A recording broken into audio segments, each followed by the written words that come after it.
A man in Seattle makes $285,000 a year. He owns a home, owns an investment property, and he invests every month. And he says he still can't sleep at night because of money.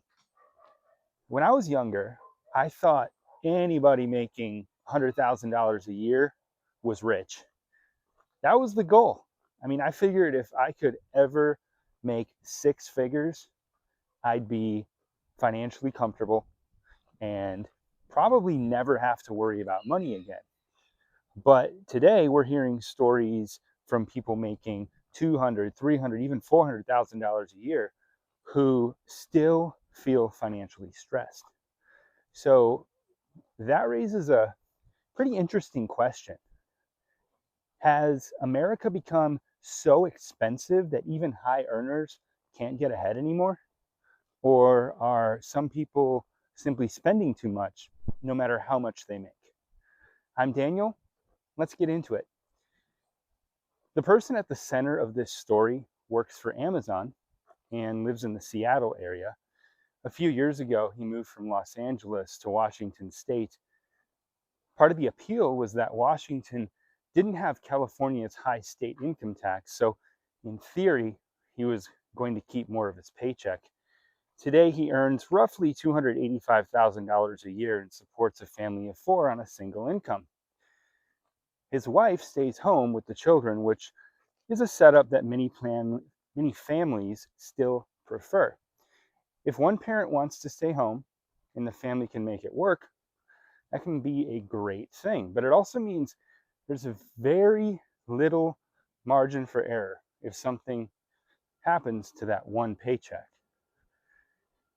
And that's important because when one income supports an entire household, financial security becomes about more than income. It becomes about risk. I mean, he owns a home, he owns investment property, he invests regularly, he's saving money, he works for a major company, and yet he says he still doesn't feel financially secure. So, where is all the money going? His mortgage is roughly $5,000 a month. Utilities are around $800. He has a Tesla payment of about $630.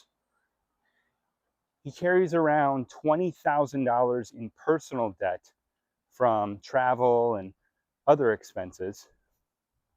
And he does not have a real emergency fund. Now, if you just hear $300,000 a year and still stressed, your first reaction might be, that's ridiculous. That's what I thought when I first saw that. I totally understand the reaction. Most Americans would love to have that income. But when you start looking at the actual numbers, you can see how quickly a high income can get absorbed by a high cost of lifestyle. A $5,000 mortgage, kids, vehicles, utilities, food, and we all know right now food is a big one. Food's expensive. Investments. Good to hear that he's still investing, saving money for the future. Debt. Okay. $20,000 in personal debt. Seems like he probably carries that over. Who knows? Maybe on a credit card or something. But that adds up quickly. But here's where the story started to change for me. He does not have an emergency fund. Instead, he reinvests most of his savings and says he would rely on credit cards or help from friends and family if something went wrong. So that kind of goes back to my credit card theory. It sounds like he's already using them. Personally, I mean, that kind of makes me uncomfortable because if you're the sole income earner supporting an entire family, having cash reserves is not optional, in my opinion. It's really part of the foundation. So what happens if you lose your job? What happens if the market is down right when you need money? What happens if there's a major medical bill or a home repair or a family emergency? That is exactly why emergency funds exist. Credit cards, investments, and family support are not the same thing as having cash available. So let's talk about the spending, because this is where the story gets even more interesting. This family spends about $1,500 a month at Costco. So let me say that again, $1,500 every month just at Costco.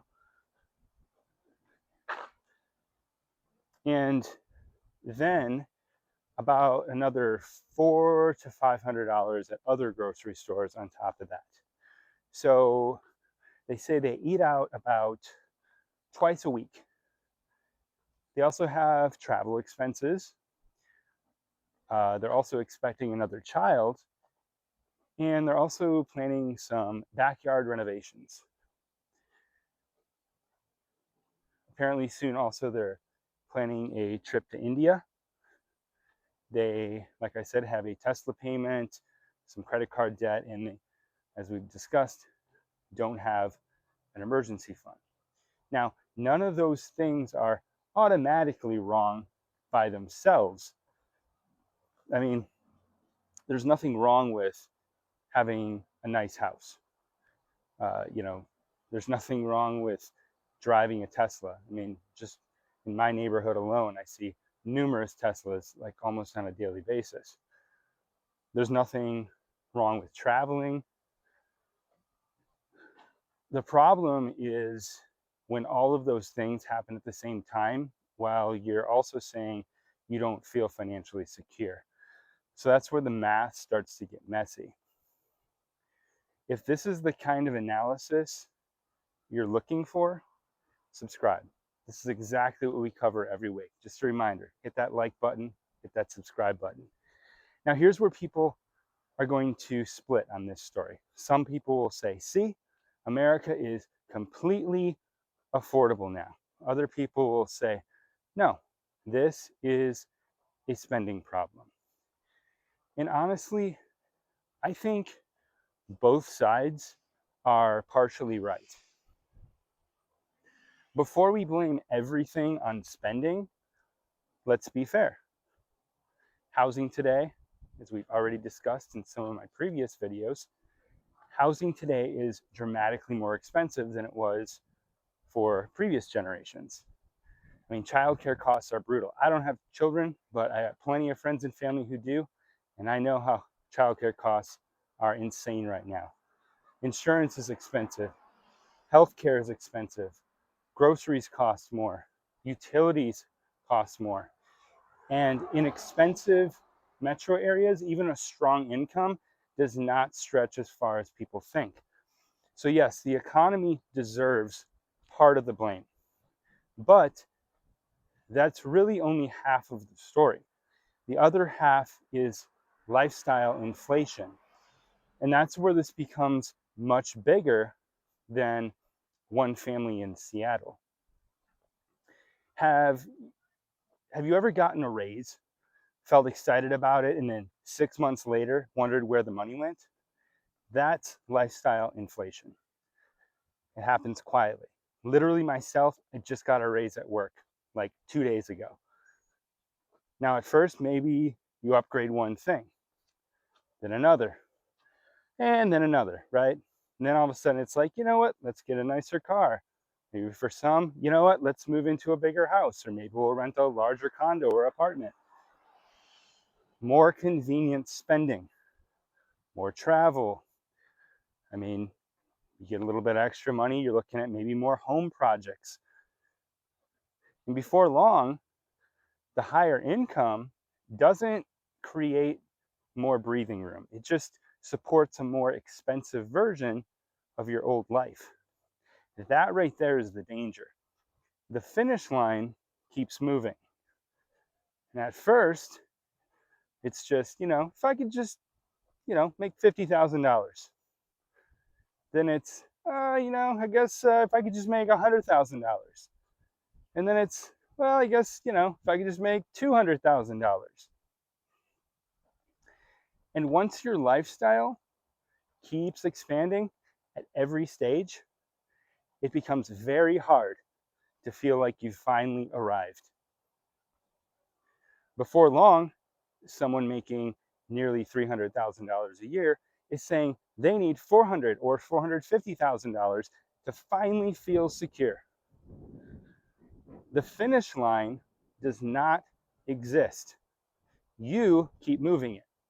And that is the most dangerous financial trap most people will never even notice they are in. So, what actually creates financial security? Is financial security having a high income? Or is it having investments? Or is it having a nice house? Or is it having flexibility, low debt, cash reserves? Options. Because those are not always the same thing. You can have a high income and still feel trapped. You can own a nice house and still feel anxious. You can invest a lot of money and still feel vulnerable if you don't have cash when life happens. And you can look successful from the outside while feeling stressed behind the scenes. Now, before anyone thinks I'm just criticizing this family, it's not really my point. I actually appreciate how transparent he was. Most people would never lay out their finances publicly like this. And I think that sort of honesty gives us something useful to look to talk about. Because there are real economic pressures here. Seattle is expensive. A $5,000 mortgage is a lot of money. Raising kids, it is expensive. Like we've discussed, healthcare, we all know that's really expensive. Everything costs more than it did a few years ago. It's all true. But there are also choices in this story. And that's the uncomfortable part of it all. Sometimes financial stress comes from the economy, as we know. And sometimes it comes from your own decisions. And that's why honest self-assessment matters. Because if you misdiagnose the problem, you'll chase the wrong solution. If your real issue is spending, more income may not fix it. It may just give you more room to spend.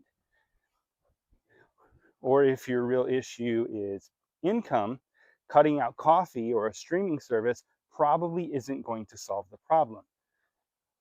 You need a bigger lever.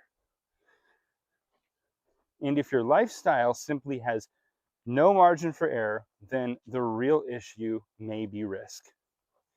That's why personal finance advice cannot be one size fits all. The person living paycheck to paycheck on $45,000 a year is not in the same situation as someone making $285,000 a year with a $5,000 mortgage, investment properties, a Tesla payment, and no emergency fund. Those are different problems, and they require different solutions. But there is one lesson that applies across income levels. Margin matters. Because, as we all know, life happens, right? Jobs change, markets drop, kids get sick, cars break, homes need repairs and upgrades, families have emergencies. And when you don't have margin, every unexpected expense feels like a crisis. That's true whether you make $60,000 a year or $300,000 a year. And this is why I don't think this video is really about a guy in Seattle. I think it's about all of us, because whether you make that 50,000 a year or 300,000 a year, the same question eventually shows up. When is enough actually enough? Most of us are probably somewhere in the middle, because at the end of the day, our goal isn't to look rich. The goal is to be secure. And those are not the same thing. So here's where I'll leave you with a question. And I genuinely want to hear your answers in the comments. Do you think this is a systemic problem? Or do you think it's a spending problem? Or is it both?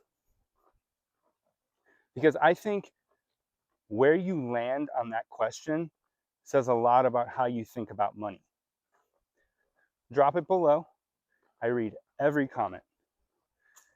And if this video made you think, subscribe, because this is exactly what we talk about on this channel with every upload. Keep learning, keep adapting, and as always, I'll see you on the next one.